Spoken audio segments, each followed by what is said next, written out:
ಪಾದೋದಕವನ್ನ ಕೈಯಾಗ ಹಾಕೊಂಡಿದ್ದ ಆ ಹುಡುಗನಿಗೆ ಸಾವು ಕೊಡ್ತು. ಕೊನೆಗೊಂದು ದಿನ ಸತ್ತ ಮೇಲೆ ಅವನ ಕೈಗಳು ಮಾತ್ರ ಕೈಲಾಸಕ್ಕೆ ಹೋದವು, ದೇಹ ಮಾತ್ರ ನರಕಕ್ಕೆ ಹೋದವು. ಸ್ವರ್ಗಕ್ಕ ಕೈ ಅಟ್ಟ ಹೋದವು, ನರಕಕ್ಕ ದೇಹ ಹೋಯ್ತು. ಇಲ್ಲಿ ಒಂದು ಅಂಗ ಇರಲಿಲ್ಲ ಅಂದ್ರೆ ಅದ್ರ ನರಕಕ್ಕೆ ಹಾಕ್ಬೇಕು ಸ್ವರ್ಗಕ್ಕೆ ಹಾಕ್ಬೇಕು ಅಂತ ಯೋಚನೆ ಆಗ್ತೈತಿ.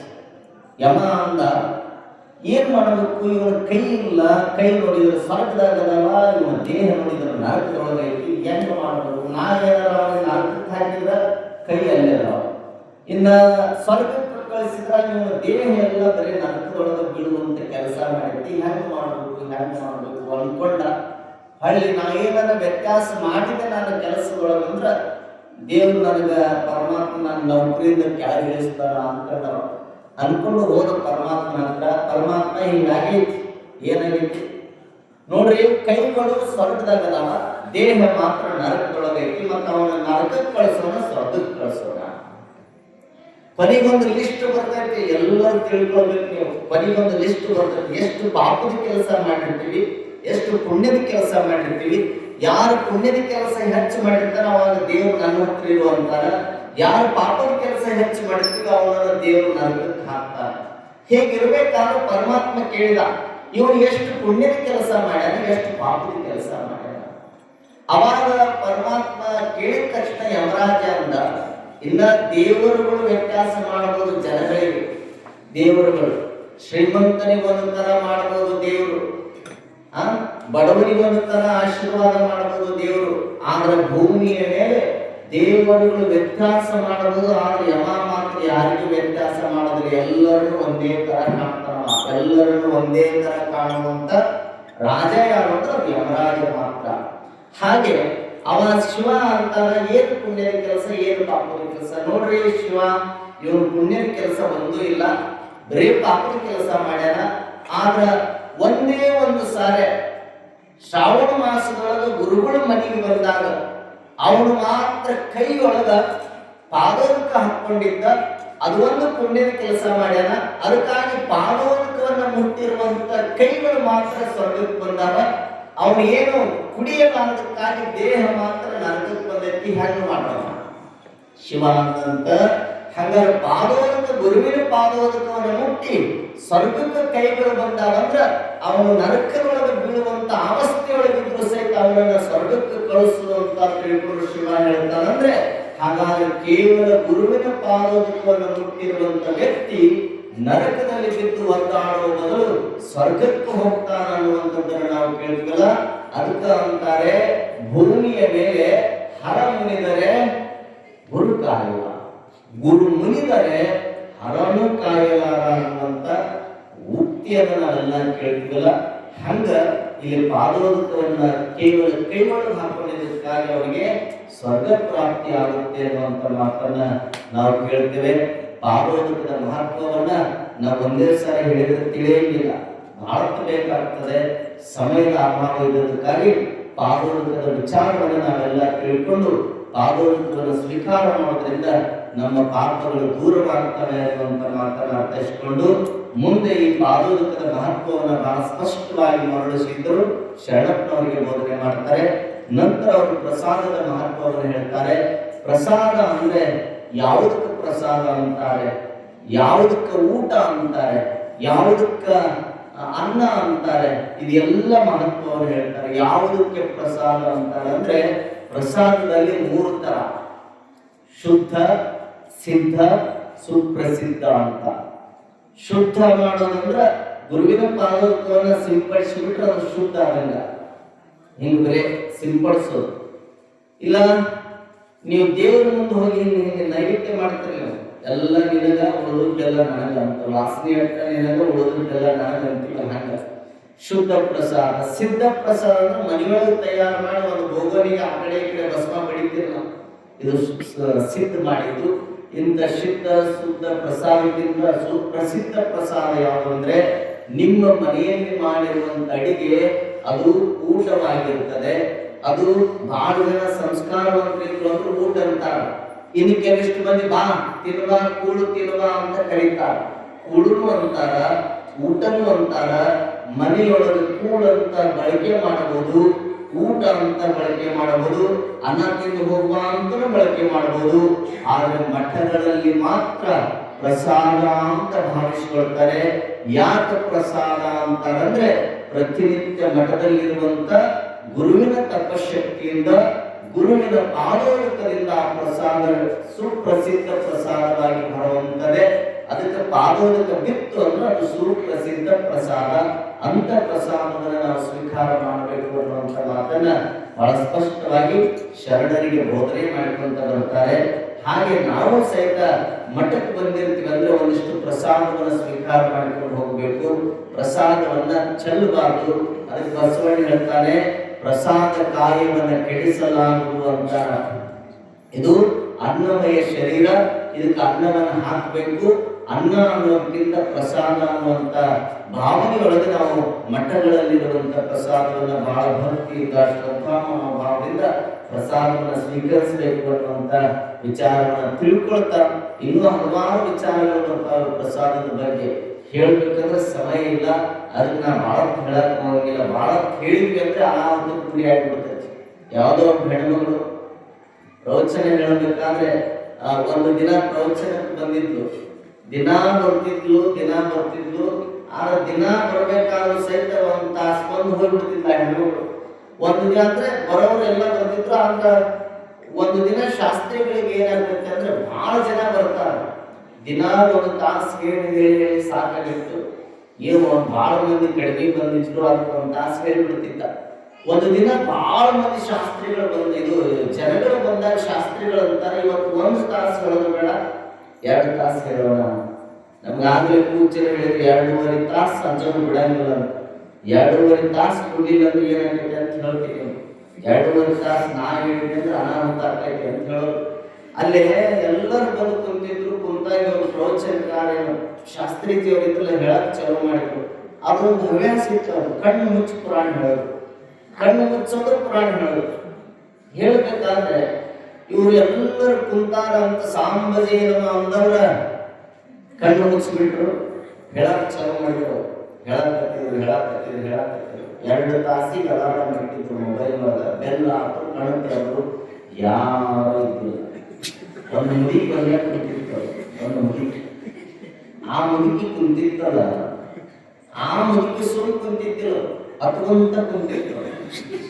ಅತ್ಕೊಂತ ಕುಂತ ಶಾಸ್ತ್ರಿಗಳವರು ಎಷ್ಟು ಮಂದಿ ಬಂದಿತ್ತು ಪುರಾಣ ಚಾಲು ಮಾಡಾಗ ಕಣ್ಣು ತೆರೆದೊಳಗೆ ಎಲ್ಲರೂ ಹೋಗ್ಯಾರ. ಶಾಸ್ತ್ರಿಗಳು ಆ ಮುದುಕಿ ಕೇಳಿದ್ರು, ಅಜ್ಜಿ ಮತ್ತೆ ಎಷ್ಟು ಜನ ಬಂದಿದ್ರು, ಹೇಗೆ ಹೋಗ್ಯಾರ? ಅವ್ರ ಪಡೆಯವರು ಎಲ್ಲಿ ಹೋಗ್ಯಾರ? ಮತ್ತೆ ನೀ ಯಾಕೆ ಹೋಗಿಲ್ಲ? ನಾನು ಹೋಗಕ್ಕೆ, ನಾನೇನು ಕೊಡಕ್ಕೆ ಬಂದಿಲ್ಲ, ಹೋಗುವಕ್ಕೆ ನಿಮ್ಗೊಂದು ಮಾತು ಹೋಗಕ್ಕೆ ಕುಂತೀನಿ. ಅವಲ್ಲ ಇವಾಗ ಶಾಸ್ತ್ರಿ ಅಂದ ಭಾಳ ಚಲೋ ಪುರಾಣ ಆಗಿರ್ಬೋದು, ಅದು ಹೇಳ್ತಾಳ, ಈಗ ಕುಂತಾಳ ಅಂತ ಅವ ತಿಳ್ಕೊಂಡಿದ್ದ.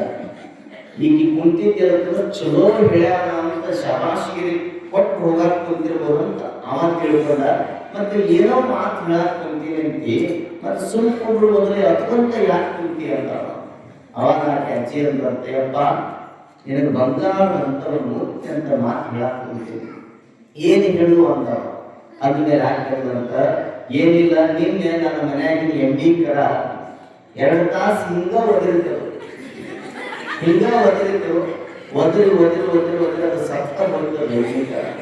ಮತ್ತೆ ಈಗ ನೀನು 2 ತಾಸು ಒದರಿದಿ ನನ್ನ ಮುಂದೆ, ಮತ್ತೆ ನಿನ್ನ ಹಣೆ ಒಳಗೆ ಅದನ್ನ ಹೇಳಿ ಹೋಗಕ್ ಕುಂತಿದ್ದ. ಬಾಣ ಪ್ರೋತ್ಸಾಹ ಕೇಳಕ್ ಕುಂತಿದ್ದಿಲ್ಲ. ಎಮ್ಮಿ ಕರ ಹೋಲಿಕೆ ಮಾಡಬೇಕು ನಮ್ಗೆ ಹೇಳೋಣ. ಕಾರಣ ಏನು ಅಂದ್ರೆ ಬಹಳ ಕೇಳಿದರೆ ಅಲ್ಲಿ ನೋಡೋರ್ ಕಣ್ಣ ಎಣ್ಣೆ ಕಾರಣ ಆಗಿದ್ದೀವಿ. ನೋಡೋರ್ ಕಣ್ಣ ಮೊದಲು ಮಾತಾಡಿದವ್ರು ಅಂತಿರ್ತಾರ, 12 ಮ್ಯಾಕ ಕಾರ್ಯಕ್ರಮ ಮಾಡಿಬಿಟ್ರೆ ಮೊದಲು ಮಾತಾಡಿದವರೆಲ್ಲ ದೇವ್ರ ಕಣ್ಣ ಇರ್ತಾರೆ. 2ನೇ ಸರಿ 12, 10, 11 ಮಾತಾಡಕ್ ಬಂದವರೆಲ್ಲ ಮನುಷ್ಯ ರೂಪದೊಳಗೆ ಕಾಣ್ತಾರ. ಕೊನೆಗೇನು ಮಾತಾಡಕ್ ಬರ್ತಾರ ಅವೆಲ್ಲ ಸ್ವಂತವ್ರ ಕಣ್ಣ ದೇವ್ ಕಣ್ಣ ಯಾವಾಗ ಮುಗಿಸ್ತಾರೆ ಅಂತ ಹೇಳುವ ತಾತ್ಪರ್ಯ ಅಂದ್ರೆ ಬಹಳ ಹೇಳೋದಲ್ಲ, ಸ್ವಲ್ಪ ಹೇಳಿದ್ರು ಸಹಿತ ಅದು ಅರ್ಥವಾಗುವಂತೆ ನಾವು ಹೇಳಬೇಕನ್ನುವಂಥದ್ದು. ಹಂಗೆ ಶರಣರಿಗೆ ಪ್ರಸಾದದ ಮಹತ್ವವನ್ನು ಹೇಳ್ತಾರೆ. ಪ್ರಸಾದ ಅಂದ್ರೆ ಬಹಳ ಸಾಮಾನ್ಯವಾದದ್ದಲ್ಲ. ಅಂತ ಪ್ರಸಾದವನ್ನು ನಾವು ಯಾವಾಗಲೂ ಸ್ವೀಕಾರ ಮಾಡಬೇಕು. ಎಷ್ಟೋ ಜನಗಳಿಗೆ ಗುರುಮಾಂತ ಶ್ರೀಯೋಗಿಗಳು, ಪ್ರಸಿದ್ಧ ಶ್ರೀಯೋಗಿಗಳು ತಾವು ಕೈಯಾರೆ ಕೊಡುವಂತ ಪ್ರಸಾದದಿಂದ ಎಷ್ಟೋ ಮನೆತನಗಳಿಗೆ ಒಳಿತಾಗಿದೆ ಅನ್ನುವಂಥ ಇತಿಹಾಸವನ್ನು ನಾವು ಕಾಣ್ತೇವೆ. ಇನ್ನ ಯಾರು ತಮ್ಮ ಹಸ್ತಸ್ಪರ್ಶದಿಂದ ಯಾರನ್ನ ಮುಟ್ಟುತ್ತಿದ್ರು ಅವರೆಲ್ಲರ ಬದುಕೇ ಬದಲಾಗ್ತಿತ್ತು ಅನ್ನುವಂಥದ್ದು. ಕಣ್ಣಿನಿಂದ ನೋಡಿಬಿಟ್ರೆ ಸಾಕು, ಅವರಲ್ಲಿ ದೊಡ್ಡ ತಾಕತ್ತು, ಅವರಲ್ಲಿ ಬದಲಾವಣೆ ಆಗ್ತಿತ್ತು. ಅದಕ್ಕೆ ನಾವು ಯಾವಾಗಲೂ ಪ್ರಸಾದವನ್ನು ತೆಗೆದುಕೊಳ್ಬೇಕಾದ್ರೂ ಸಹಿತ ಭಕ್ತಿಯಿಂದ ಪ್ರಸಾದವನ್ನು ಸ್ವೀಕಾರ ಮಾಡಬೇಕಂತೆ. ಪ್ರಸಾದವನ್ನು ನಾವು ಹೆಂಗ್ ಬಳಕೆ ಮಾಡ್ತೇವೆ ಹಂಗ ನಮ್ಮ ದೇಹದಲ್ಲಿ ಪ್ರಸನ್ನತೆ ಉತ್ಪತ್ತಿ ಆಗುತ್ತಂತೆ. ಅದಕ್ಕೆ ಪ್ರಸಾದದಿಂದ ಪ್ರಸನ್ನತೆ ಬರ್ತೈತಿ ಎನ್ನುವಂತ ಮಾತುಗಳನ್ನು ಹೇಳ್ತಾರೆ. ನಾವು ಮಠಗಳಿಗೆ ಬಂದಾಗ ನಿಮ್ಗೆಲ್ಲರಿಗೂ ಗೊತ್ತೈತಿ, ಒಂದು ಡಜನ್ ಅಂಗಡಿಯೊಳಗೆ ಬಾಳೆಹಣ್ಣು ತರ್ತೀರ. ಅಂಗಡಿಯೊಳಗೆ ಒಂದು ಡಜನ್ ಬಾಳೆಹಣ್ಣು ತರ್ತೀರಿ. ಆ ಬಾಳೆಹಣ್ಣು ತರಬೇಕಾದ್ರೆ ಏನ್ ಅಂತೀರಲ್ಲ, ಅಂಗಡಿಯಾಗ ಹೋಗಿ ಒಂದು ಡಜನ್ ಬಾಳೆಹಣ್ಣು ಕೊಡಂತೀರಿ. ಅಂಗಡಿಯಿಂದ ತಗೊಂಡು ಮನೆಗೆ ಬರ್ತೀರಿ. ಅವರು ಒಂದು ಡಜನ್ ಬಾಳೆಹಣ್ಣು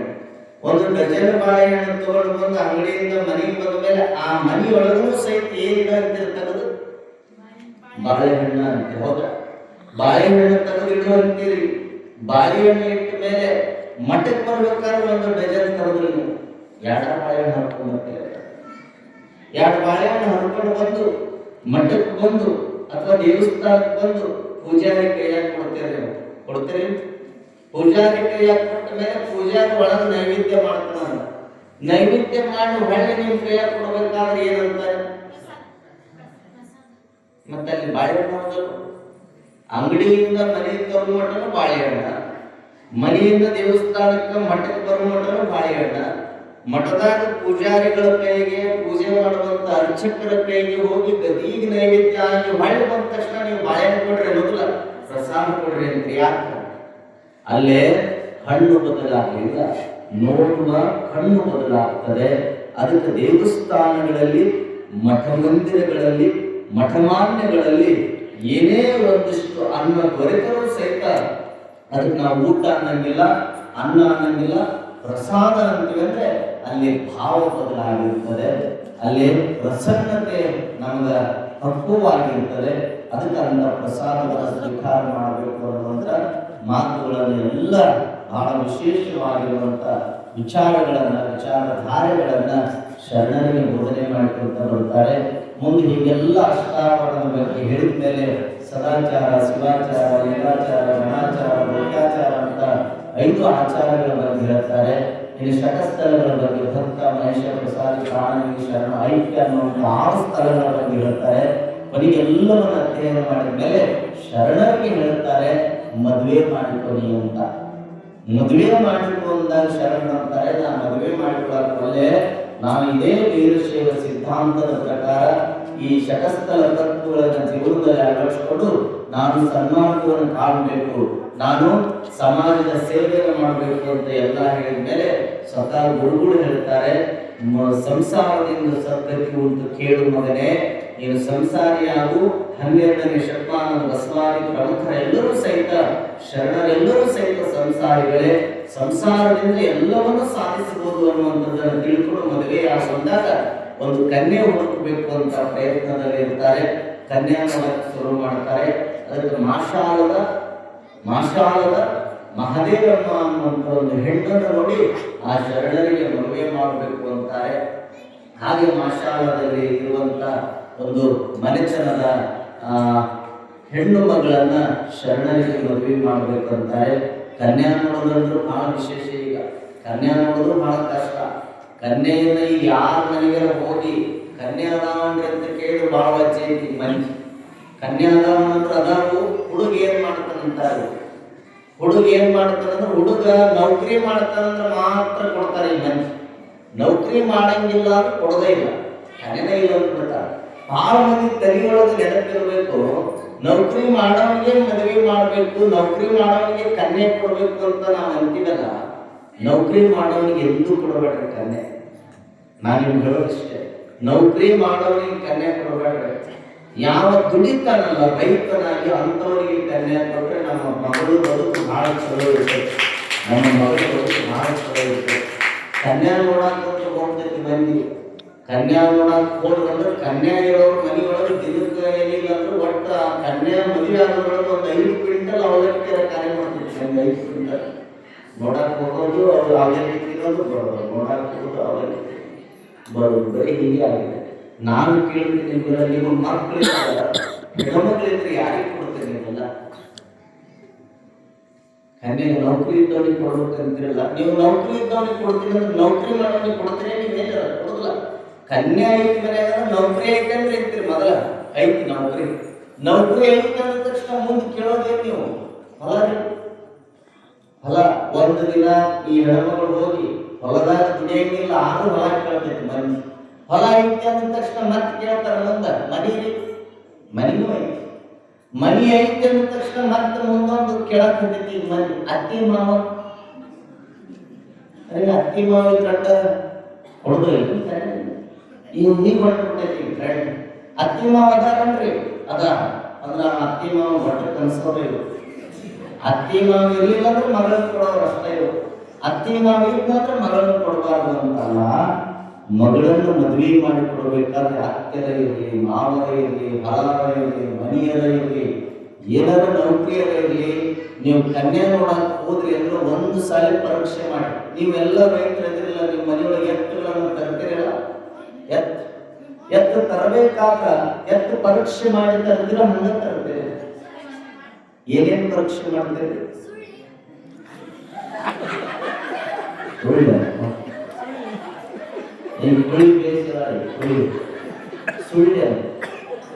ಸುಳಿ ನೋಡ್ತೀರಲ್ಲ, ಎತ್ತು ತರಬೇಕಾದ್ರೆ ಸುಳಿ ನೋಡ್ತೀರಿ, ಹಲ್ಲು ನೋಡ್ತೀರಿ, ಅದ್ರ ಬಾಲ ನೋಡ್ತೀರಿ, ಅದು ಹಾಸ್ ಹೊಯ್ತತೆ ಅಂತ ನೋಡ್ತೀರಿ, ಅದು ಹಾಯ್ತೇನೋ ಅಂತ ನೋಡ್ತೀರಿ, ಅದು ಒದಿತೇನೋ ಅಂತ ನೋಡ್ತೀರಿ. ಹಿಂದೂ ಟೆಸ್ಟ್ ಮಾಡ್ತೀರಿ, ಮುಂದೂ ಟೆಸ್ಟ್ ಮಾಡ್ತೀರಿ, ಅದನ್ನ ಸುಳಿ ನೋಡ್ತೀರಿ. ಎಲ್ಲಾ ನೋಡಿದ ಮೇಲೆ ಎತ್ತು ನಿಮಗೆ ಹಲ್ಲಿಗೆ ಎಲ್ಲಾ ಚೆಕ್ ಮಾಡಿದ ಮೇಲೆ ನಿಮಗೆ ಪಾಸ್ ಆತಂದ್ರ 50,000 ರೂಪಾಯಿ ಕೊಟ್ಟು 10-15 ವರ್ಷ ನಿಮ್ಮ ಮನೆಯೊಳಗೆ ಇರುವಂತ ಎತ್ತನ್ನು ಪರೀಕ್ಷೆ ಮಾಡಿ ನೀವು ಮನೆಗೆ ತರ್ತೀರಲ್ಲ, ತರ್ತೀರಿಲ್ಲ? 10-15 ವರ್ಷ ನಿಮ್ಮ ಮಂದಿಗೆ ಇರುವಂತ ಎತ್ತನ್ನಷ್ಟೆಲ್ಲ ಪರೀಕ್ಷೆ ಮಾಡಿ ಮನೆಗೆ ತರ್ತೀರಲ್ಲ. ಬಂಧುಗಳೇ, ನೀವು ತಿಳ್ಕೊಳ್ಬೇಕು, ನಿಮ್ಮ ಮನೆಯಲ್ಲಿರುವಂತ ಮಗಳನ್ನು ಮದುವೆ ಮಾಡಿ ಕೊಡಬೇಕಾದ್ರೆ ನಿಮ್ಮ ಮಗಳು 10-15 ವರ್ಷ ಅವ್ರ ಮನೆಯಾಗಿದ್ದು ಬರಾಕೆಲ್ಲ ಸಾಯುವ ಮಟ್ಟ ಗಂಡನ ಮನೆಯೊಳಗೆ ಇರಬೇಕಾದ್ರೆ ಎತ್ತನ್ನ ಹೆಂಗ ಪರೀಕ್ಷೆ ಮಾಡಿ ತರ್ತಿರಲ್ಲ, ಹಂಗ ಮನೆಯ ಆ ಮಗಳನ್ನು ಕೊಡುವಂತ ಹುಡುಗನನ್ನ ಪರೀಕ್ಷೆ ಮಾಡಿ ನಿಮ್ಮ ಮಗಳನ್ನ ಕೊಟ್ರಿ ಅಂದ್ರೆ ನಿಮ್ಮ ಮಗಳ ಬದುಕು ಬಹಳ ಚಲೋ ಇರ್ತದ, ಬಹಳ ಚಲೋ ಇರ್ತದ. ಮಗಳ ಬದುಕು ಚಲೋ ಉಳಿಬೇಕಂದ್ರೆ ಒಂದು ಸಾರಿ ಮದುವೆ ಮಾಡಕ್ಕಿಂತ ಮುಂಚೆ ಆ ಹುಡುಗನ ಪರೀಕ್ಷೆ ಮಾಡಿದ್ರು. ಎತ್ತು ಪರೀಕ್ಷೆ ಮಾಡಿದಂಗ ಅವನ ಪರೀಕ್ಷೆ ಮಾಡಿ ಅನ್ನೋದಿಲ್ಲ. ಎತ್ತು ಪರೀಕ್ಷೆ ಮಾಡಿದಂಗ ಹಲ್ಲು ನೋಡಿದೆ, ಸುಳಿ ನೋಡಿದೆ, ಇದೇನು ಹಾಯ್ತೇನಿಲ್ಲ, ಒದಿತೇನಿಲ್ಲ ಅಂತ ನೋಡೋದಲ್ಲ. ಮಗನನ್ನ ಆ ಮನುಷ್ಯನ ಪರೀಕ್ಷೆ ಮಾಡೋದು ಒಂದ. ಸ್ವಲ್ಪ ನೀವು ಕನ್ಯಾ ಕೊಡಕ್ ಹೋದಾಗ ಆ ಹುಡುಗನ ಮಾತಾಡ್ಸೋಂತ ಒಂದಿಷ್ಟ ಥ್ಯಾಂಕ್ಸ್ ಕೊಟ್ಟಾಗ ಮಾಡಿ ಕೈ ಹಿಂಗ್ ಒತ್ತಿ ನೋಡಿ ಅದು ಏನಾರ ಕೈ ಕಬ್ಬಣದ ರಾಣ ಆಗಿದ್ರೆ ಮಾತ್ರ ನಿಮ್ಮ ಮಗಳನ್ನ ಭಕ್ತಿಯಿಂದ ಬಹಳ ಖುಷಿಯಿಂದ ಅವರಿಗೆ ಮದುವೆ ಮಾಡಿಕೊಡಿ. ಯಾಕಂದ್ರೆ ಈ ಹುಡುಗ ಸ್ವತಃ ನನ್ನ ಮಗಳನ್ನ ಸುಖದಿಂದ ಇಡ್ತಾನ, ಸ್ವಂತ ದುಡ್ಡು ಹಾಕಿ ನನ್ನ ಮಗಳನ್ನು ಬೆಳೆಸ್ತಾನ, ಬದುಕಿಸ್ತಾನ ಅನ್ನುವಂತ ಭರವಸೆಯ ಮೇಲೆ ನಿಮ್ಮ ಮಗಳನ್ನು ಕೊಡ್ರಿ. ಒಂದು ವೇಳೆ ಮೆತ್ತಗ ಹಳ್ಳಿ ಗೋವನ್ನ ಕೈ ಇಟ್ರ ನಿಮ್ಮ ಮಗಳನ್ನ ಕೊಡಬೇಡ್ರಿ. ಯಾಕಂದ್ರೆ ಅದು ತಾನು ದುಡ್ಡು ತಿನ್ನೋದಲ್ಲ, ಇನ್ನೊಬ್ಬರು ದುಡ್ಡು ಹಾಕಿ ತಿಂದು ಮದುವೆ ಮಾಡಿಕೊಳ್ಳುವಂತ ಹುಡುಗನಿಗೆ ಕನ್ಯಾ ಕೊಡಕ್ಕೆ ಹೋಗ್ಬೇಡ್ರಿ. ಹಂಗ ಶರಣಪ್ಪನವರಿಗೆ ಮದುವೆ ಆಗ್ಬೇಕಾದ್ರೂ ಸಹಿತ ಕನ್ಯಾ ನೋಡಕ್ ಹೋದಾಗ ಮಾಶಾಲದಲ್ಲಿರುವಂತ ಮಹಾದೇವಿ ಅನ್ನುವಂತಕಿನ ಮದುವೆ ಮಾಡಬೇಕು ಅಂತ ನಿಶ್ಚಯ ಮಾಡ್ತಾರ. ಅದಕ್ಕೆ ಅಂತ ಕನ್ಯೆಯನ್ನು ಹುಡುಕ್ಬೇಕಾದ್ರೂ ನಾವು ಯೋಚನೆ ಮಾಡಬೇಕು. ನಾನು ಬಹಳ ಜನರಿಗೆ ಹೇಳ್ತಿರ್ತೀನಿ, ಮದುವೆ ಮಾಡುವಾಗ ದಯವಿಟ್ಟು ಎಲ್ಲರೂ ನಿಮ್ಮ ಮನೆಯೊಳಗೆ ಹೆಣ್ಮಕ್ಳಿದ್ರೆ ಯಾರಿಗೂ ಕೊಡ್ರಿ ನೀವು ಮಕ್ಕಳಂದ್ರ ರೈತರಿಗೆ ಕೊಡಿ. ನೌಕರಿ ಮಾಡೋನಿಗೆ ಕೊಡಬೇಡ್ರಿ, ನೌಕರಿ ಮಾಡೋನಿಗೆ ಕೊಡಬೇಡ್ರಿ. ಯಾಕೆ ನೌಕರಿ ಮಾಡೋನಿಗೆ ಇಂಜಿನಿಯರ್ಗ, ಡಾಕ್ಟರ್ಗ, ವಕೀಲ್ಗ ಕೊಡಬೇಡ್ರಿ ಅಂತೀನಿ ಅಂದ್ರ ನೀವೆಲ್ಲ ಬಹಳ ಶಾಣ್ಯರಾಗಿದ್ರ ನಿಮ್ಮ ಮನೆಯಾಗಿರುವಂತ ಮಗಳನ್ನು ಒಬ್ಬ ರೈತನಿಗೆ ಕೊಟ್ಟು ಮದುವೆ ಮಾಡ್ರಿ. ಯಾಕಂದ್ರೆ ರೈತ ಮಾತ್ರ ಈ ದೇಶದ ಬೆನ್ನೆಲುಬು ಅನ್ನೋದನ್ನು ನಾವು ಮರೆಯಬಾರದು. ಬಹಳ ಮಂದಿ ಅಂತಿರ್ತಾರೆ, ನನ್ನ ಮಗ ಅಮೇರಿಕಕ್ಕೆ ಹೋಗ್ಬೇಕು ಅಂತ, ನನ್ನ ಮಗ ಅಮೇರಿಕಕ್ಕೆ ಹೋಗ್ಬೇಕು ಅಂತ, ನನ್ನ ಮಗ ಇಂಗ್ಲೆಂಡಿನೊಳಗೆ ಇರಬೇಕು ಅಂತ, ನನ್ನ ಮಗ ಜರ್ಮನ್ ಒಳಗೆ ಇರಬೇಕು ಅಂತ ನೀವೆಲ್ಲ ಅನ್ಕೋತೀರಿ. ಯಾಕ? ನನ್ನ ಮಗ ಸಾಫ್ಟ್ವೇರ್ ಇಂಜಿನಿಯರ್ ಆಗ್ಬೇಕು, ನನ್ನ ಮಗ ಸಾಫ್ಟ್ವೇರ್ ಇಂಜಿನಿಯರ್ ಆಗಿ ನನ್ನ ಮಗ ವಿದೇಶದೊಳಗೆ ಇಟ್ಕೊಂಡು ತಿಂಗಳಿಗೆ 4 ಲಕ್ಷ 5 ಲಕ್ಷ ಪಗಾರ ತಗೋಬೇಕು ಅಂತ ನೀವು ಭಾವಿಸ್ಕೊಳ್ತೇವೆ ಅಲ್ಲ? ಭಾವಿಸ್ಕೊಳ್ತೇವೆ. ಕೇಳ್ತಾರೆ ಬಹಳ ಮಂದಿ, ನಿಮ್ಮ ಮಗ ಎಲ್ಲಿದ ಅಂದ್ರೆ, ನನ್ನ ಮಗ ಇಂಗ್ಲೆಂಡಿನೊಳಗದಾನ. ನಿಮ್ಮ ಮಗ ಎಲ್ಲಿದ? ನನ್ನ ಮಗ ಜರ್ಮನ್ ಒಳಗದಾನ. ಏನ್ ಮಾಡ್ತಾನ? ಸಾಫ್ಟ್ವೇರ್ ಇಂಜಿನಿಯರ್ ಅದಾನ. ಅಲ್ರಿ ಪಗಾರ ಎಷ್ಟು? ತಿಂಗಳಿಗೆ 4,000. ಯಪ್ಪ, 4,000? ಹೌದು, 4,000 4 ಲಕ್ಷ. ತಿಂಗಳಿಗೆ 4 ಲಕ್ಷ. 4 ಲಕ್ಷ ಅಂತ ಬಾಯಿ ಮೇಲೆ ಕೈ ಇಟ್ಕೊತಾರ. ನೆನಪಿಟ್ಕೊಳ್ಳಿ, ನಿನ್ನ ಮಗ ಈ ಕನ್ನಡ ನಾಡಿನಲ್ಲಿ ಹುಟ್ಟಿ ಇಂಗ್ಲೆಂಡಿನೊಳಗೆ ನೌಕರಿ ಮಾಡಿ ತಿಂಗಳಿಗೆ 4 ಲಕ್ಷ ಪಗಾರ ತಗೊಂಡ್ರು ಸಹಿತ ನಿನ್ನ ಮಗ ತಿಂಗಳಿಗೆ 4 ಲಕ್ಷ ಪಗಾರ ತಗೊಂಡಿರುವಂತ ನೋಟು ತಿಂದು ಬದುಕೋದಿಲ್ಲ. ಈ ಭೂಮಿಯ ತಾಯಿಯಲ್ಲಿ ಬೆವರನ್ನ ಇಳಿಸಿ, ಬೆವರನ್ನ ಸುರಿಸಿ ರೈತ ಬೆಳೆದ ದವಸ ಧಾನ್ಯಗಳನ್ನೇ ತಿಂತಾನೆ ಹೊರತಾಗಿ ರೊಕ್ಕ ತಿಂದು ಯಾವ ಬದುಕಕ್ಕೆ ಸಾಧ್ಯ ಇಲ್ಲ. ಹಾಗಾದ್ರೆ ರೊಕ್ಕವನ್ನು ಗಳಿಸುವಂತ ಶ್ರೀಮಂತರಿಗಿಂತ ಯಾವ ದೊಡ್ಡ ಶ್ರೀಮಂತ ಅಂದ್ರೆ ಭೂಮಿಯನ್ನು ನೆಚ್ಚಿ, ಭೂಮಿ ತಾಯಿಯನ್ನು ನೆಚ್ಚಿ ಯಾವ ದುಡಿತಾನ ಅವನು ಈ ಭೂಮಿಯ ಮೇಲೆ ರಾಯಲ್ ಅನ್ನುವಂಥದ್ದನ್ನು ನಾವು ನೆನಪಿಟ್ಕೊಳ್ಬೇಕು. ಅವನೇ ದೊಡ್ಡ ಶ್ರೀಮಂತ ಅನ್ನುವಂಥ ಮಾತನ್ನು ನಾವು ನೆನಪಿಟ್ಕೊಳ್ಬೇಕು. ಅದಕ್ಕಾಗಿ ಅಂತ ವ್ಯವಸ್ಥೆಯಲ್ಲಿ ನಾವೆಲ್ಲ ಬದುಕಬೇಕು. ರೈತನಿಗೆ ಒಂದಿಷ್ಟು ಬೆಲೆಯನ್ನು ಕೊಡಿ. ರೈತ ಅಂದ್ರೆ ಸಾಮಾನ್ಯ ಅನ್ನುವಂಥ ಭಾವನೆಯನ್ನು ತಂದುಕೊಳ್ಬೇಡಿ. ಇಲ್ಲಿ ಒಂದು ದಿನ ಗೌರ್ಮೆಂಟ್ ರಜಾ ಮಾಡಿಸ್ಬೋದು, ವಕೀಲರು ರಜಾ ಮಾಡಬಹುದು, ಕೋರ್ಟ್ ಬಂದ್ ಮಾಡಬಹುದು, ಹೌದಾ? ಒಂದು ತಿಂಗಳು ಬಂದ್ ಮಾಡಬಹುದು ಶಾಲೆಯನ್ನ, ಒಂದು ತಿಂಗಳ ಕೋರ್ಟ್ ಅನ್ನು ಬಂದ್ ಮಾಡಬಹುದು, ಒಂದು ತಿಂಗಳ ರೈಲ್ವೆ ಬಂದ್ ಮಾಡಬಹುದು, ಬಸ್ ಬಂದ್ ಮಾಡಬಹುದು, ಎಲ್ಲ ವಾಹನಗಳ ಸಂಚಾರವನ್ನು ಸ್ತಬ್ಧ ಮಾಡಬಹುದು, ನಿಲ್ಲಿಸಬಹುದು. ಆದ್ರೆ ಎಲ್ಲವನ್ನು ನಿಲ್ಲಿಸಕ್ಕೆ ಸಾಧ್ಯ ಆಗ್ತದೆ. ಆದ್ರೆ ರೈತನರ ನಾನು ದವಸ ಧಾನ್ಯಗಳನ್ನು ಹೊಲದೊಳಗೆ ಬೆಳೆಯುವುದಿಲ್ಲ ಅಂತ ಸ್ಟ್ರೈಕ್ ಮಾಡಿದ್ರೆ ನಾವೆಲ್ಲರೂ ಹಣ ಬೆಳಿಬೇಕಾಗುತ್ತೆ, ಎಲ್ಲರೂ ಹಣ ಬೆಳಿಬೇಕಾಗುತ್ತೆ. ಡಾಕ್ಟರ್ ಉಣ್ಣೋದನು ಆ ರೈತ ಬೆಳೆದ ಅಕ್ಕಿ ದವಸ ಧಾನ್ಯಗಳನ್ನ, ವಕೀಲ ಉಣ್ಣೋದನು ರೈತ ಬೆಳೆದ ಅಕ್ಕಿ ದವಸ ಧಾನ್ಯಗಳನ್ನ.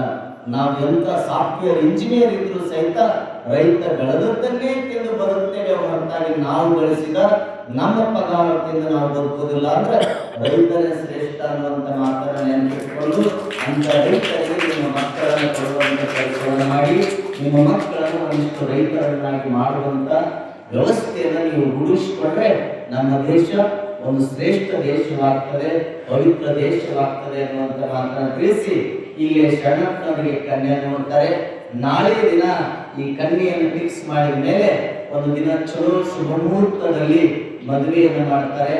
ಮದುವೆಯನ್ನು ನಾವು ನಾಳೆ ದಿನ ಈ ಕುದುರೆಮೂರ್ತಿಯ ಮಹಾನ್ ಸಂಸ್ಥಾನ ಮಠದ ಶ್ರೀಮಠದಲ್ಲಿ ನಾಳೆಯ ಶರಣಪ್ಪ ಮತ್ತು ಮಾದಮ್ಮನ ಮದುವೆ ನಡೀತದೆ. ಆ ಮದುವೆ ಹೇಗಾಗಬೇಕಂದ್ರೆ ಅರಳಗುಂಡಿಗೆಯೊಳಗೆ ಮದುವೆ ಆಗ್ತದಲ್ಲ, ಹಂಗ ಅರಳಗುಂಡಿಗೆಯೊಳಗೆ ನೀವು ಮದುವೆ ಆಗಿದ್ದಿಲ್ಲ. ಆ ಮದುವೆ ಅದು ಅರಳಗುಂಡಿಗೆಯನ್ನ ನೆನಪಿಸುವಂತೆ ಎಲ್ಲಿ ಆಗ್ಬೇಕು ಮದುವೆ ಅಂದ್ರೆ ಅದು ಕುದುರೆಮೂರ್ತಿ ಶ್ರೀಮಠದಲ್ಲಿ ಆಗ್ಬೇಕು. ಅದಕ್ಕೆ ನೀವೆಲ್ಲರೂ ಸಹಿತ ಮದುವೆಯಲ್ಲಿ ಭಾಗಿಯಾಗಿ, ಶರಣರ ಮದುವೆಯಲ್ಲಿ ಭಾಗಿಯಾಗಿ, ಶರಣರ ಕೃಪೆಗೆ ಪಾತ್ರರಾಗಿ, ಜೊತೆಗೆ ನಮ್ಮ ಶ್ರೀಮಠದ ಗುರುಮಾಂತ ಶ್ರೀಯೋಗಿಗಳ ಕೃಪೆಗೆ ಪಾತ್ರರಾಗಿ, ಗುರುಮಾಂತ ಜನಶಕ್ತಿ ಕರಿಸಿದ್ದ ಜನಶಕ್ತಿ ಬಹಳ ವಿಶೇಷವಾಗಿರುವಂಥದ್ದು, ಅದ್ಭುತವಾದ ಶಕ್ತಿ ಇದೆ. ಅಂತ ಶಕ್ತಿಯನ್ನು ನಾವು ಎಂದೂ ಮರೆಯಬಾರದು.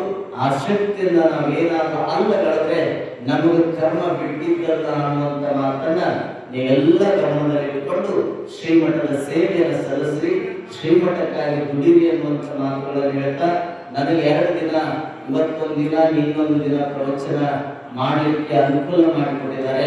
ನನ್ನೇನು ಪ್ರವಚನ ಅಂತಲ್ಲ, ಸುಮ್ಮನೆ 2 ಮಾತುಗಳನ್ನು ಆಡಬೇಕು ಅಂತ ಆಡಿದ್ದೇನೆ. ಯಾರು ಸಹಿತ ಬೇಜಾರಾಗಬಾರ್ದು. ಎಷ್ಟೊತ್ತನ ಹೇಳಿದ್ರು ಅಂತ, ಎಷ್ಟೊತ್ತನ ಹೇಳಿದ್ರು ಅಂತಂದ್ರೆ ಮತ್ತೆ ನಾಳೆ ಮದುವೆ ಐತಲ್ಲ, ಒಮ್ಮೆ ನಾವು ವಿಭೂತಿ ರುದ್ರಾಕ್ಷಿ ಹೇಳಿದ ಮೇಲೆ ಮದುವೆ ಕರ್ಕೊಂಡ ಕೇಳೋ ಪಂಡಿತರು ಅದಾರ.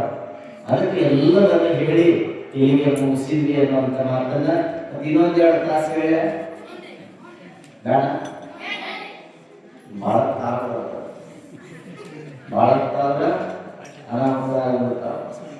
ಹಾಗಾಗಬಾರ್ದು, ದೇವ್ರು ಮುಗಿಸ್ಬೇಕು. ಅದಕ್ಕೆ ಮುಗಿಸ್ಬಿಡೋಣ. ಸಾಂಬಜೈನವ ಪಾರ್ವತೀಶ್ವರ ಈಗ ನಾ ಏನ್ ಅನ್ಸಿದ್ದೀವಿ? ಸಾಂಬಜೈನವ ಏನಿನ್ನ ಒಂದು ತಾಸು. ಈಗ ಜೈವಶ ಮಾಡ್ತಿರಲ್ಲ, ಯಾಕೆ ಮಾಡೋದು? ಯಾಕೆ ಮಾಡೋದು? ನಾಮಸ್ಮರಣೆಯನ್ನು ಯಾಕೆ ಮಾಡೋದಿಲ್ಲ? ನಾಮಸ್ಮರಣೆ ಮಾಡಲಿಲ್ಲ ಅಂದ್ರೆ ನಮ್ಗೆ ಪಾಪ ಕಟ್ಟುತ್ತೆ. ಅದಕ್ಕ ಈ ಬಾಯಿಂದ ಒಂದು ಸಾರಿ ನಾಮಸ್ಮರಣೆ ಬೇಕಂತೆ. ಈಗ ನಿಮ್ಗೆ ಕೇಳ್ತೀನಿ, ಎಲ್ಲ ಕಡೆ ಕೇಳ್ತಿರ್ತೀನಿ. ಈಗ ಮನೆಯಿಂದ ಈಗ ಬಂದಿರಲ್ಲ, ಎದಕ್ಕೆ ಬಂದಿರಿ? ಕೇಳ. ಇಲ್ಲಿಂದ ಪುರಾಣ ಮುಗಿದ ಮೇಲೆ ಪ್ರಸಾರ ಮಾಡಿ ಮನೆಗೆ ಹೋಗ್ತಿರಲ್ಲ, ಹೋಗ್ತೀರಿ, ನಗುತ್ತೀರಿ, ಮನ್ಯಾಗ ಅಳ್ತೀರಿ, ನಗ್ತೀರಿ, ಹೇಳ್ತೀರಿ, ಕುಂಡ್ರುತ್ತೀರಿ, ಅಡ್ಡಾಡ್ತೀರಿ, ತಿರುಗಾಡ್ತೀರಿ. ಇಷ್ಟೆಲ್ಲ ಆಗ್ಬೇಕಾದ್ರೆ ನಿಮ್ ದೇಹದೊಳಗೆ ಏನಿರ್ಬೇಕು? ಶಕ್ತಿ. ಈಗ ಒಬ್ಬ ದೊಡ್ಡ ಪೈಲ್ವಾನ್ ಅದ, ಶಕ್ತಿ ಬೇಕಂದ್ರೆ ದೊಡ್ಡ ಪೈಲ್ವಾನ್ ಅದ. ಅವ ನಗ್ತಾನ, ಆಡ್ತಾನ, ಓಡಾಡ್ತಾನ, ಗುಂಡೆತ್ತಾನ, ಕುಸ್ತಿ ಹಿಡಿತಾನ, ಎಲ್ಲ ಮಾಡ್ತಾನ. ಹೌದಾ? ಪೈಲ್ವಾನ್ ಅವ. ಮತ್ತೆ ಪೈಲ್ವಾನ್ ಇದ್ದಾಗ ದೊಡ್ಡ ಪೈಲ್ವಾನ ಅವ ಹಿಂಗ ಗಾಡಿ ಕುಂತಾಗ ಅವನಿಗೆ ನಗಕ್ಕೂ ಆಗುದಿಲ್ಲ, ಹೇಳಕ್ ಆಗುದಿಲ್ಲ, ಮಲಗಕ್ ಆಗುದಿಲ್ಲ. ಗಾಡಿ ಕುಂತಿರ್ತಾನ ಅವನ ಶಕ್ತಿ ಇರ್ತದೆ. ಯಾಕೆ ಹೇಳುದಿಲ್ಲ? ಯಾಕೆ ಹೇಳುದು? ಶಕ್ತಿ ಬೇಕಾಗಿಲ್ಲ. ಈ ಮನೆಯಿಂದ ಇಲ್ಲಿ ಬರ್ಬೇಕಾದ್ರೆ ಶಕ್ತಿ ಬೇಕೆ? ಇಲ್ಲಿಂದ ಮನೆಗೆ ಹೋಗ್ಬೇಕಾದ್ರೆ ಶಕ್ತಿ ಬೇಕೆ? ನೀವು ನಗಬೇಕಾದ್ರೆ ಶಕ್ತಿ ಬೇಕು. ನೀವು ನಗಬೇಕಾದ್ರೆ ನಿಮ್ಮ ಶಕ್ತಿ ಅಂತ ಅಂತೀರ. ನಗಬೇಕಾದ್ರೆ, ಕುಂದ್ರಬೇಕಾದ್ರೆ, ಏಳಬೇಕಾದ್ರೆ, ಇಲ್ಲಿಂದ ಅಲ್ಲಿ ಹೋಗ್ಬೇಕಾದ್ರೆ ಶಕ್ತಿ ಎಲ್ಲ ನಿಮ್ಮ ದೇಹದಲ್ಲಿ ಉಸಿರಿದ್ರೆ ಮಾತ್ರ ಅಡ್ಡಾಡ್ತೀರಿ, ನಗುತ್ತೀರಿ, ಕುಂಡ್ರತೀರಿ, ಹೇಳ್ತೀರಿ, ಎಲ್ಲ ಕಡೆ ಹೋಗ್ತೀರಿ. ಸತ್ಯ ಅಡ್ಡಾಡ್ತಾರೆ, ಸತ್ಯ ಪೈಲ್ವಾನ ಶಕ್ತಿ ಮರ್ಯಾದ ಬಾಡಿ ಎಲ್ಲ ಅಡ್ಡಾಡ್ತಾರೆ. ಹಾಗಾದ್ರೆ ಶಕ್ತಿಯಲ್ಲೇ ಮುಖ್ಯ ಅಲ್ಲ. ಏನು ಮುಖ್ಯ ಅಂದ್ರೆ ಪ್ರಾಣ, ಗಾಳಿ. ಮಾತಾಡೋರು ಯಾರು? ಯಾರು? ಉಸಿರಿದ್ದವರು. ಎದ್ದು ಅಡ್ಡಾಡೋರು ಯಾರು? ಜೀವಂತಿದ್ದವರು. ಹೌದಾ? ಊಟಕ್ಕೆ ನೀರು ಕೊಟ್ಟ ಉಣ್ಣವರು ಯಾರು? ಗಾಳಿ ಇದ್ದವರೇ. ಹೌದು? ಈ ಸತ್ ಹೇಳೋದ್ರ ಮುಂದೆ ಊಟ ನೀಡಿಟ್ಟು ಜನ. ಹಾಗಾದ್ರೆ ನೀವು ಇಲ್ಲ ಅಂತೀರಂದ್ರೆ ದೇಹದೊಳಗೆ ಗಾಳಿ ಇದ್ರೆ ಜೀವಂತ ಗಾಳ ಅಂತ ನಿಮ್ಗೆ ಲೆಕ್ಕ. ಹೌದಾ? ಈಗ ಅವು ಏನೂ ಮಾತಾಡಲಿಲ್ಲ, ಕುಂಡ್ರಲಿಲ್ಲ, ಅಡ್ಡಾಡಲಿಲ್ಲ, ಅವು ಏನೂ ಹೇಳಿ ನೋಡಿಲ್ಲ ಅಂದ್ರೆ ಅವು ಜೀವಂತ ಇಲ್ಲ ಅಂತ ಲೆಕ್ಕ. ಹೌದಾ? ಹೌದಿಲ್ಲ? ಸಾಂಬಜೇನವ ಈಗ ಬರಲ್ಲ. ಇದಕ್ಕ ಯಾವ ಒಂದಾವ ಅವು ಜೀವಂತ ಅದಾವ, ಯಾವ ಒಂದಿಲ್ಲ ಅವು ಜೀವಂತ ಇಲ್ಲ. ಮತ್ತೆ ನೀವು ಜೀವಂತ ಇರ್ತೀರೋ ಇಲ್ಲ? ಸಾಂಬಜೇನ ಪಾರ್ವತೀಶ್ವರ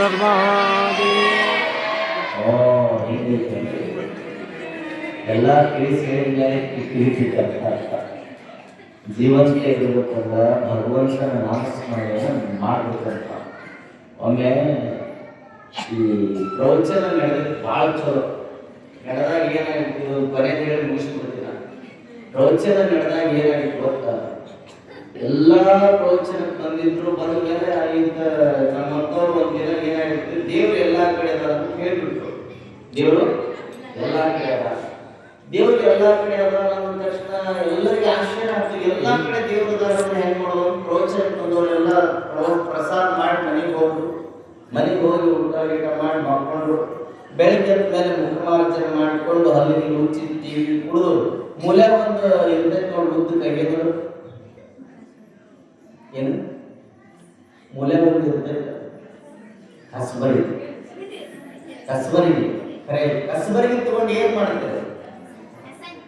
ಕಸ ಅಂತೀರಿಲ್ಲ, ಎಲ್ಲಿರು ಮನೆಯೆಲ್ಲ ಸ್ವಚ್ಛ ಮಾಡ್ತಾರೆ. ಸ್ವಚ್ಛ ಮಾಡಿ ಕಸ ಎಲ್ಲ ತುಂಬ್ಕೊತೀರಿ ಮರದಾಗ ತುಂಬಿಕೊಂಡು ಹೊರಗೆ ಬಂದು ಏನ್ ಮಾಡ್ತಾರೆ? ಎಲ್ಲಿ ಮಂದಿ ಮನೆ ಮುಂಚೆ ಅಂತಾರೆ. ಆ ಕಡೆ ಈ ಕಡೆ ನೋಡೋದು ಯಾರು ಇಲ್ಲ ಅಂದ್ರೆ ಅವ್ರ ಮನೆ ಚೀಲ ಮಾಡ್ಕೊಂಡು ಆ ಕಡೆ ಈ ಕಡೆ ನೋಡೋದು ಯಾರಿಲ್ಲ ಅವ್ರ ಮನೆ ಚಲೋ ಇತ್ತು ಒಳಗೆ ಬಂದ್ಬಿಡೋದು. ಒಳಗೆ ಬಂದು ಬಿಡ್ತೀರಿ ಹೌದಾ? ಆ ಕಸದೊಳಗ ಕಸ ಮರದೊಳಗೆ ಕಸ ಹಿಡ್ಕೊಂಡು ಹಿಂಗೆ ಚೆಲ್ಲಕ್ಕೆ ಹೋದ ತಕ್ಷಣ ಪ್ರೋಚಕ್ ಬಂದಿತ್ತು ಅವ್ರಿಗೆ ಅಜ್ಜಿ ಆಕೆಗೆ ಏನಪ್ಪ ಅಂತಂತ ಅಯ್ಯೋ ಕಸ ಚೆಲ್ಲೋದಿಲ್ಲ. ಯಾಕೆ ಅಜ್ಜವರು ದೇವ್ರು ಎಲ್ಲ ಕಡೆ ಎಲ್ಲ ಅಂದಾರ, ಮತ್ತೆ ಈ ಕಸ ಹಾಕಿದ್ದೇನು ದೇವ್ರ ಮೇಲೆ ಹಾಕಿದಂಗೆ ಅದಕ್ಕೆ ಇದು ಹಾಕದ ಬೇಡ ಅಂತ ಒಳಗೆ ಬಂದು ಗ್ರೇ ಪ್ಲಾಸ್ಟಿಕ್ ಚೀಲ ಹಾಕೊಂಡು ಸಾಯಂಕಾಲ ಪುರಾಣ ಹೊರಗೆ ಹಿಡ್ಕೊಂಡು ಬರಲಿಲ್ಲ. ಎಲ್ಲರೂ ಒಂದು ಸ್ವಾಮಿಗಳಿಗೆ ಸೇವವನ್ನು ಒಯ್ಯಕತ್ತೈತಿ ಮುದುಕಿ, ಸ್ವಾಮಿಗಳಿಗೆ ಬಾಳೆಹಣ್ಣು ಒಯ್ಯಕತ್ತೈತಿ ಮುದುಕಿ ಅಂದರು. ಅಂದಮೇಲೆ ಇವರು ಬಾಳೆಹಣ್ಣು ತಂದಿದ್ರೆ ಅಕ್ಕಿ ಸೇವವನ್ನು ತಂದಿದ್ರೆ ತಂದಿದ್ದು ಮನೆಯಾಗ ಕಸ ತಂದಿಲ್ಲ. ಕಸ ಹಿಡ್ಕೊಂಡು ಬಂದು ಸ್ವಾಮಿಗಳಿಂದ ಎಲ್ಲ ಜನ ಸೇರಿತ್ತು. ಸ್ವಾಮಿ ಸಾಂಬಜೈನವ ಅವ್ರ ಹಂಗೆ ಅನಿಸಿದ ಅನಿಸಿದ ಮೇಲೆ ಈ ಮುದುಕಿ ಬಂದು ನಿಂತಿರ್ತಾರೆ ಕೈಯಾಗ ಪ್ಲಾಸ್ಟಿಕ್ ಚೀಲ ಹಿಡ್ಕೊಂಡು, ಹೇ ಸ್ವಾಮಿ ನಿನ್ನ ಸಾಂಬಜೇನ ಬೆಂಕಿ ಹಚ್ಚಿ ಮೊದಲ ಈ ಕಸ ಎಲ್ಲಿ ಹಾಕ್ಬಿಟ್ಟು ಹೇಳೋದ. ಆಮೇಲೆ ಸ್ವಾಮಿ ಗಿಡ ಹಿಡಿತು ಏನು ಹೇಳೋದು, ಕಸ ಎಲ್ಲಿ ಹಾಕ್ಬೇಕು ಅಂದ ತಕ್ಷಣ ಸ್ವಾಮಿಗಳು ಎದಕ್ಕೆ ಅಂದ್ರು. ಅಲ್ಲ ಮತ್ತೆ ನೀನು ಹೇಳ್ತೀನಿ ನೀನ ಏನು ಹೇಳ್ತೀವಿ ಎಲ್ಲ ಕಡೆ ದೇವರ ಹೇಳ್ತಿಲ್ಲ, ಮತ್ತೆ ಈ ಕಸ ಹಾಕಕ್ಕೆ ಹೋಗಿದ್ದೆ ಆ ಮುಂಜಾನೆ ಇದನ್ನ ಕಸ ಮನೆ ಮುಂದೆ ಚೆಲ್ಲಕ್ಕೆ ಹೋದಾಗ ಬುಡಕ್ಕೆ ದೇವ್ರ ಮೇಲೆ ಬುಡಕ್ಕೆ ದೇವ್ರ ಕುಂತ ಮ್ಯಾಲೆ ಕಸ ಹಾಕಿದ್ರೆ ಪಾಪ ಬರ್ತೈತಿ. ನಾನು ಅದಕ್ಕೆ ಎಲ್ಲಿ ಹಾಕ್ಬೇಕು ಹೇಳೋಲ್ಲ. ಸ್ವಾಮಿಗಳು ಎಂತ ಪ್ರಶ್ನೆ ಕೇಳಿಬಿಡ್ತೇನೆ ಮುದುಕಿ, ಇದಕ್ಕೇನಾರ ಎಪ್ಪತ್ತು ಉತ್ತರ ಕೊಟ್ಟು ನನ್ನ ಮೇಲೆ ಸೋತಿದ್ರು. ಅದಕ್ಕೆ ಏನಾರ ಯೋಚನೆ ಮಾಡಿ ಸ್ವಾಮಿಗಳು ಏನ್ ಮಾಡ್ಬಿಟ್ರೆ ಸಾಂಬಜೈನ ಹೀಗೆ ಅನ್ಸಿದ್ರು. ಅವರು ಅನ್ಸಿದ ಮೇಲೆ ಸ್ವಾಮಿಗಳಿಗೆ ಕೇಳ್ತಿರ್ತಾರೆ. ನನ್ನ ಉತ್ತರ ಬರಲಿಲ್ಲ, ಈಗ ಬಂದೈತಿ ನೋಡಂದ್ರು. ಯಾವ ಅಂದಿರಿದಾಗ ಅವ್ರ ಬಾಯಾಗ ಆ ಕಸ ಹಾಕ್ತಾರೆ.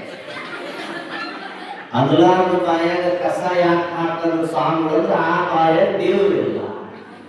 ಮತ್ತೆ ನಿಮ್ಮ ಬಾಯಿಯೊಳಗೆ ದೇವರು ಇರ್ಬೇಕಾದ್ರೆ ಒಂದು ಜೋರು ಜಯಘೋಷಣೆ ಮಾಡಿಬಿಡು. ಸಾಂಬಜೈನ ಜಗಜ್ಯೋತಿ ಬಸವೇಶ್ವರ ಮಹಾರಾಜ್ ಕಿ, ಗುರುಮಹಂತೇಶ್ವರ ಮಹಾರಾಜ್ ಕಿ, ವಿಜಯ ಮಹಂತೇಶ್ವರ ಮಹಾರಾಜ್ ಕಿ, ಜೈ ಮಂಗಲಂ ಜೈ ನಮಃ. ಇವೆಲ್ಲ ದೇವರಿರ ಬಾಯಿ ಅದರಿಂದ ಎದುರು ಮುರಿಕಿತ್ತ ಕಸ ಹಾಕೊಳ್ಳೋ ಬಾಯಿ. ಅದಕ್ಕೆ ಹಾಗೆಲ್ಲ ಬೇಡ. ಎಲ್ಲ ದೇವರಿಗೆ ಭಕ್ತಿಯಿಂದ ನಿರ್ಮಲವಾದ ಮನಸ್ಸಿನಿಂದ ಗುರುಮಾಂತರಿಗೆ ನಡೆದುಕೊಂಡು ದಯವಿಟ್ಟು ನೀವು ದಿನ ಮಠಕ್ಕೆ ಬರುವಂಥ ಪ್ರಯತ್ನ ಮಾಡಿ, ಮಠದಲ್ಲಿರುವಂಥ ಗುರುಮಾಂತರಿನ ಸೇವಾ ಮಾಡಿ, ಜಾತ್ರೆಯಲ್ಲಿ ನೀವೆಲ್ಲ ಒಂದಿಷ್ಟು ದಾಸೋಹವನ್ನು ಮಾಡಿ. ಉಣಿಸೋದರಲ್ಲಿ ಸುಖ, ಉಣಿಸಬೇಕು ಕೊಡಬೇಕು ಅನ್ನುವಂಥದ್ದು ಯಾವಾಗಲೂ ದಾಸೋಹ ಪರಂಪರೆ. ಮಠಗಳು ಏನು ಮಾಡ್ತಾರೆ ವಿವಿಧ ದಾಸೋಹಿಗಳಂತ ಕರೆಸ್ಕೊತಾರೆ. ಅನ್ನ ಅರಿವು ಆಶ್ರಯವನ್ನು ಕೊಡುವಂತೆ ಕೆಲಸವನ್ನು ಮಾಡಬೇಕಾದ್ರೆ ನೀವು ಎಷ್ಟು ಜನ ಶ್ರೀಮಠಕ್ಕೆ ಆಮೇಲೆ ಎಲ್ಲ ಶಾಖಾ ಮಠಗಳಲ್ಲಿ ದೊಡ್ಡ ದೊಡ್ಡ ಕಾರ್ಯಕ್ರಮಗಳು ಆಗ್ತಿರ್ತಾರೆ. ಇದು 3 ಮಠ.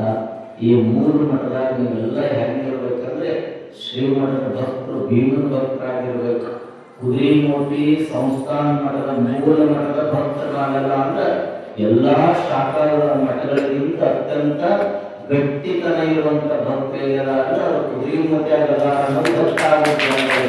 ಅಂದ್ರೆ ಜಾತ್ರೆಯನ್ನು ಮಾಡಿ ಬಹಳಷ್ಟು ಜಾತ್ರೆ ತಾನೆಲ್ಲ ಸೇವೆಯನ್ನು ಸಲ್ಲಿಸಿ ಇವೆಲ್ಲ ದಿನ ಹೂವು ಏರಿಸುವಂತ ಕೆಲಸ ಮಾಡ್ತೀವಿ.